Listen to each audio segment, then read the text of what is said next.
여러분, 지난 몇 년간 우리에게 스마트폰 구매의 국룰, 정답으로 불렸던 공식이 있습니다. 바로 자급제폰 깨끗하게 구매해서 월 2만원에서 3만원대 알뜰요금제로 통신비 아끼기. 이 공식으로 2년 약정의 굴레에서 벗어나 매달 통신비 절약하며 합리적인 소비를 실천해 오신 분들 정말 많으실 겁니다. 그런데 만약 단통법이 폐지되면 오히려 자급제와 알뜰요금제를 고집하는 우리가 손해보는 사람이 될 수도 있다는 충격적인 전망이 나오고 있다면 믿으시겠습니까? 2년간 알뜰요금제로 아끼는 총 금액보다 더 큰 지원금을 받고 통신사를 이용하는 게 더 저렴해지는, 그야말로 배보다 배꼽이 더 큰 상황이 펼쳐질 수 있다는 겁니다. 오늘 영상, 특히 자급제폰 알뜰요금제를 애용하는 분들이라면 반드시 끝까지 보셔야 합니다. 여러분의 통신비 지출 전략을 완전히 새로 짜야 할지도 모를 중대한 변화의 핵심을 지금부터 낱낱이 파헤쳐 드리겠습니다.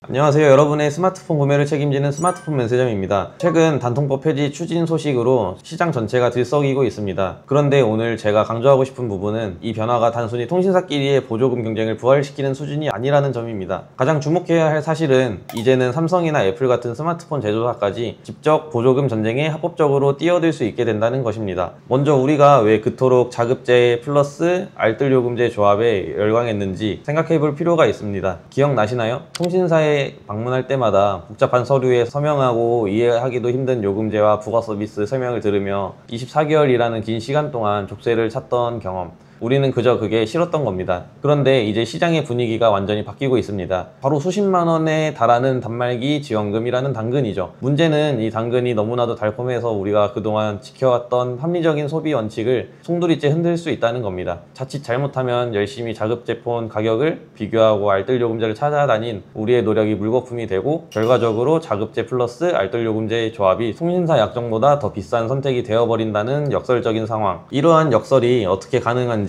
구체적인 숫자로 보여드리겠습니다. 흔히 자급제폰은 선택약정으로 25% 요금 할인을 받는다고 알고 계시지만 알뜰족들은 그보다 훨씬 더 큰 혜택을 누려왔습니다. 선택약정 25% 요금 할인은 이동통신 3사의 요금제에 가입할 때 적용되는 혜택으로 알뜰폰 사업자 요금제는 해당되지 않았습니다. 대신 알뜰폰은 요금제 자체가 매우 저렴하죠. 자, 여기서 정확한 계산이 필요합니다. 통신사의 월 69,000원짜리 요금제 대신 데이터를 충분히 쓸 수 있는 월 29,000원짜리 알뜰요금제를 쓴다고 가정해 봅시다. 그럼 한 달에 4만원, 2년이면 무려 96만원을 아낄 수 있습니다. 이 96만원이 바로 우리가 자급제 플러스 알뜰조합을 통해 얻는 순수한 혜택의 가치입니다. 그런데 만약 단통법 폐지 이후 통신사와 제조사가 힘을 합쳐서 최신폰의 단말기 지원금을 100만원 넘게 제공한다면 어떻게 될까요? 2년간 96만원을 아끼는 것보다 당장 100만원을 할인받고 통신사 요금제를 쓰는 것이 더 이득이 되는 가치의 역전 현상이 발생하는 겁니다. 바로 이 지점에서 자급제 플러스 알뜰 조합의 절대적인 메리트가 흔들리기 시작하는 겁니다.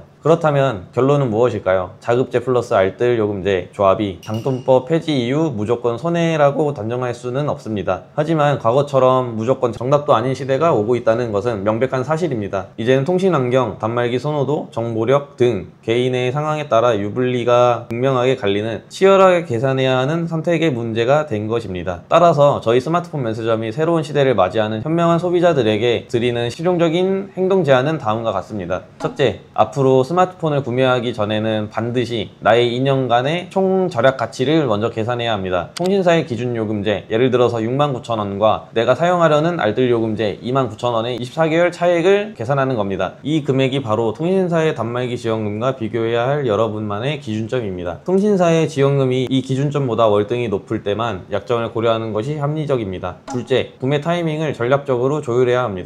가장 많은 보조금은 특정 시기에 집중될 가능성이 높습니다. 신규 플래그십 단말기 출시 직후, 연휴 시즌, 분기 마감 시점 등 통신사와 제조사가 실적을 위해 공격적인 마케팅을 펼치는 기간을 노리는 것이 유리합니다. 만약 이런 시기에 최신폰을 구매한다면 통신사 약정이 자급제보다 훨씬 더 유리한 선택이 될 가능성이 매우 높습니다. 셋째, 단말기와 통신 서비스를 분리해서 생각하고 자신의 우선순위를 정하십시오. 만약 최신 플래그십 스마트폰을 사용해야 한다는 욕심이 없다면 가성비 좋은 중저가 자급제 폰이나 중고폰에서 구매해 알뜰요금제를 쓰는 전략은 여전히 매우 강력하고 합리적입니다. 하지만 나는 무조건 최신 아이폰, 최신 갤럭시를 써야 한다는 분이라면 이제는 통신사 약정이라는 옵션을 과거보다 훨씬 더 진지하고 긍정적으로 검토해야만 손해를 보지 않을 수 있습니다. 결론적으로 단통법 폐지는 우리에게 더 많은 선택의 자유를 주었지만 동시에 더 많은 고민과 계산의 책임을 안겨주었습니다. 자급제 플러스 알뜰 요금제라는 안전하고 편안했던 정답지에서 벗어나 이제는 매번 나의 상황에 맞는 최적의 방정식을 스스로 풀어야 하는 시대가 온 것입니다. 오늘 저희 스마트폰 면세점의 분석이 여러분께서 앞으로 마주할 이 복잡한 방정식을 푸는데 도움이 되는 명쾌한 해설서가 되었기를 진심으로 바랍니다. 앞으로도 저희 스마트폰 면세점 채널은 가장 빠르고 깊이 있는 분석 정보를 꾸준히 전달해 드릴 것을 약속해 드립니다. 오늘 영상이 여러분의 고민 해결에 조금이라도 도움이 되셨다면 구독과 좋아요 버튼을 응원해 주시면 정말 감사하겠습니다. 여러분의 응원이 저희에게는 더 좋은 콘텐츠를 만드는 가장 큰 힘이 됩니다. 다음 영상에서는 더욱 흥미로운 주제로 찾아뵙겠습니다. 감사합니다.